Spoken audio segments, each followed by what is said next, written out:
now, oh my God, I can't stand this. The brain power here. Jason Chaffetz, former Utah congressman, former head of the Congressional House Oversight Committee, got to put that in, and Fox News contributor Sean Duffy, co-host of The Bottom Line and former prosecutor, and Steve Forbes, Forbes Media Chairman, Editor-in-Chief, and author of Inflation. Gentlemen, thank you.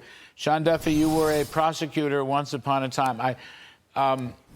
Can you bust a sitting president? That's what I want to know. I think it's hard to do, right? The politics of that. Well, first of all, he has immunity. So, again, I think these charges would come later. Legally. Right. I mean, yeah, no, you can't. You No, can't you're going to wait. No. But here's the deal. This is a flim-flam argument by Robert Hur to say, you know what? Joe Biden is forgetful. He's affable, and therefore he can't win a conviction. Prosecutors go, you know what? One president was charged. Let's look at charging this one just on the basis of equality of how the law works, and I'll let a jury decide. We do that all the time. Present your case, Robert Hur, and if the jury acquits him, so be it. But if they convict him, that's what prosecutors do, and I have faith in Robert Hur. But the fact that you have all of this evidence, Joe Biden knew the evidence was there. He knew he had classified documents. He didn't call up the archives and say, listen, I've got these classified documents. I want to turn them over. He actually used them to write his book, and then he kept them. This is an egregious crime that if we're going to prosecute former presidents, both Trump and Biden have to be treated similarly. You know, why didn't Hur just say he's guilty? He basically said he's guilty. And he repeated today with these Democrats, he's not exonerating anybody. Okay, why didn't he just say he's guilty and I would have charged him, but he's president? I Make wish, it real simple. well, I wish he would have. It begs the question, are we ever going to prosecute somebody? Like, what would you have to do in order to prosecute somebody? And by the way, Larry, there is not a single fact pattern in any way, shape, or form that a member of Congress, House or Senate, has classified information. You have to steal it in order to do it. And he did this over the course of decades. It wasn't like he accidentally, hey, some staffer stuffed it in a box. In 2 jobs. Yeah. Senator, you're not allowed to hit, and vice president. There's only one person that can take stuff out. Yeah, it's the president. That's correct. That's right. It's the president. Yes. I'm not a lawyer. The senator, that's what drives me nuts here, is because they have to establish a standard. But right now the standard is, hey, if you're a Democrat, you're going to get away with it. But if you're Donald Trump or a Republican, yeah, we might prosecute. One more time, Steve Forbes, why shouldn't this guy, Hur, who, he basically stood up to a lot of the forces. He probably had to stand up to the entire Justice Department to get this done. But instead of concocting this cockamamie thing about how, well, Joe Biden's lost his mind, therefore he's a nice guy, but he's lost his mind. He's not a nice guy anymore. And no jury will convict him. He was guilty, and I'd bust him, but he's the president. Why didn't you just say that? Because he couldn't take that leap. And the Democrats are quite in a quandary now. They're saying, oh, well, this shows Joe Biden hasn't lost his mind. Well, if he hasn't lost his mind, then that means the premise of Hur's not bringing him to trial goes right out the window. You can't have it both ways. You can't say the guy's in full charge of his faculties. Therefore, if he is, you got to charge him. If he isn't in charge of his faculties, then there's a whole bunch of other concerns. But I don't think it should be, with all respect to all you guys, I don't think it should be about whether he's lost his marbles. No, but he brought that in as an excuse. Which is kind of a cover-up type thing. I mean, it is. We have the sound. Can we play the sound one more time? Here's what Hur said. It's coming up. Hold on. My team and I conducted a thorough, independent investigation. We identified evidence that the president willfully retained classified materials after the end of his vice presidency when he was a private citizen. And so the thing should have finished, Sean and Steve, and everybody here, Jason, and I would have busted him and charged him. Actually, it would be a felony, wouldn't it? Of course. Yeah. Yeah, you can't. If it were not for the fact that he's president. Some of the documents had markings, Larry. They're more classified. So you can have a classified document that's not marked. So that would have made it real simple. But here's the other thing. The fact that Joe Biden gave his ghostwriter what he knew was classified information, that ghostwriter, once he knew Robert Hur was appointed, deleted the audio tapes. He deleted them, got rid of evidence. And that ghostwriter wasn't charged, it shows how much in the bag Robert Hur is to protect Joe Biden. So yes, he threw some gratuitous commentary out there about Joe Biden having a bad memory, not knowing. No, that's right. I think that word gratuitous, which the White House uses in a different context, but your context is right. Gratuitous in this case means he dodged what he should have said originally, which is, I would have charged him, but he's president. That's right. That's the gratuitous part. He could have said, but you know what? You had a .258 batting average when you were a college baseball player, or anything else under the sun. I mean, that's really how bad this is. And remember, Joe Biden got up and mocked Donald Trump. Oh, how dare he mishandle classified information, and he left him at Mar-a-Lago, which is protected by the United States Secret Service, by the way. And meanwhile, he had this stuff scattered everywhere at the Penn Center and at his house. And I mean, who knows who Is it was true able to... in the hearing, Heard testified that Joe Biden was making Chevy Corvette noises, vroom, vroom, vroom, vroom. Is there any truth to that? I heard that today from one of my producers. I don't know whether I can believe it or not. Steve Forbes, what does the public think about this? I think You're in a presidential race right now, as you know. Well, it just reaffirms two standards of justice. And I think Herr felt this was the only way he could get this report out of the Justice Department. He wasn't willing to leak the thing, and he knew Garland was going to be under a lot of pressure, the AG, to suppress this thing. So I figured the only way he could get it out is say, oh, Joe, yeah, you committed it, but you're kind of gaga right now, and so you're excused. Otherwise, this thing might not have seen the light of day until after the election. Can I look at this? There's three instances of this.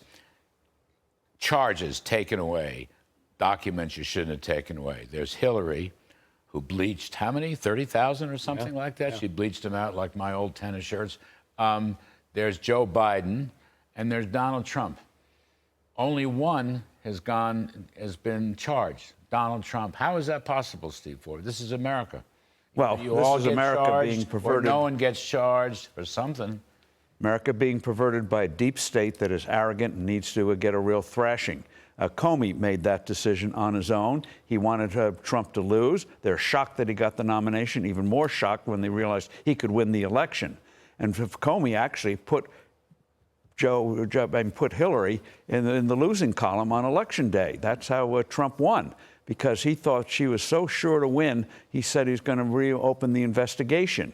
He didn't realize she lost because of that. Boy, so it's an arrogant state. You have all the testimony, FBI, CIA, they're all in collusion. That's why you need a real cleansing of the type she tried to do to her emails. You're going to charge me. You're pointing that. No, I'm going to point. I'm pointing at you. Charge me with something. Listen, so there is no way this works out well for Joe Biden. Number one, to Steve's point, all Americans look at this. If you're in the far left and the far right, you might be in your partisan bubbles, but most fair-minded Americans see a two-tier justice system, number one.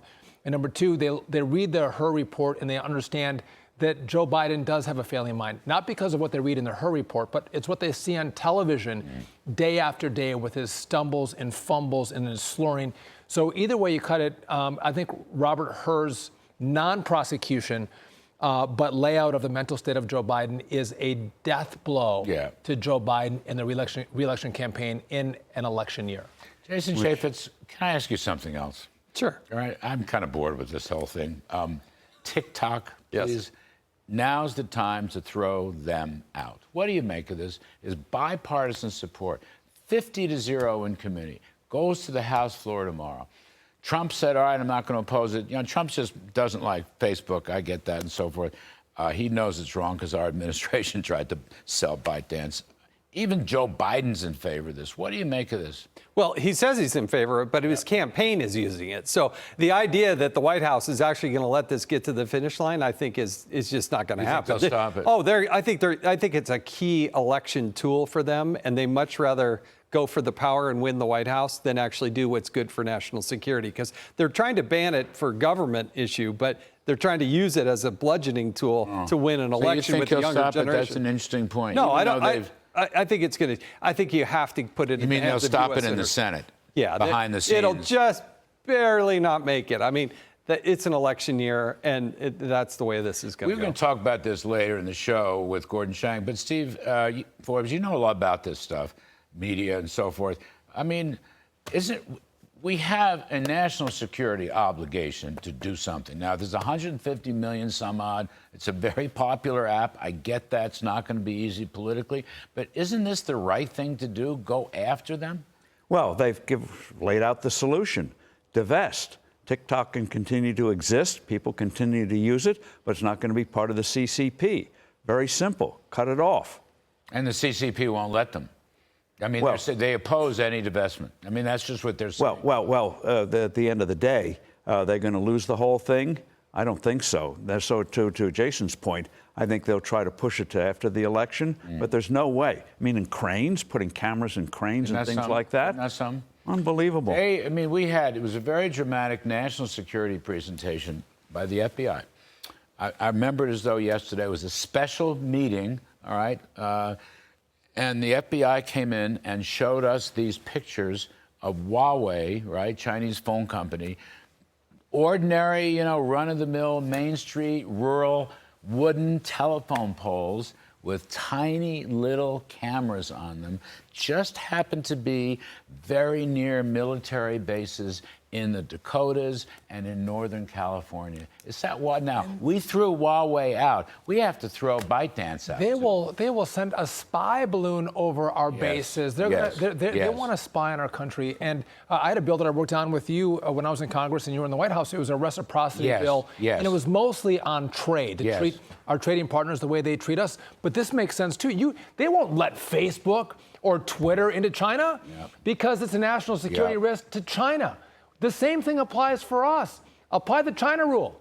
Don't let them in because it's a security risk for this country. When you have 150 million users and kids lobbying the Congress to keep the app up and alive, you understand how powerful this tool is to motivate the American And they try to base. bend these kids' minds. They throw all sorts of garbage. I'm not going to go through it, but it's absolute garbage and crap and sexual perversion and Lord knows. They won't allow that content in China. They just push it You here. bet. They'd kill you if you did that stuff. Line you up and shoot you. You guys are terrific. And by the way, I still don't think Biden's going to be at the top of the ticket in November, Really? despite the State of the Union. You know what? We're going to close it on that. Very profound. We're going to close it on that. Guilty as charged. Steve Forbes, Jason Chaffetz, Sean Duffy, you're all terrific. Didn't know you were a prosecutor until this morning. Terrific stuff. 10 Don't years. forget, folks, you can catch Sean with his co-host Dagan McDowell on The Bottom Line, weeknights, 6 p.m. Eastern, every day right here on Fox Business.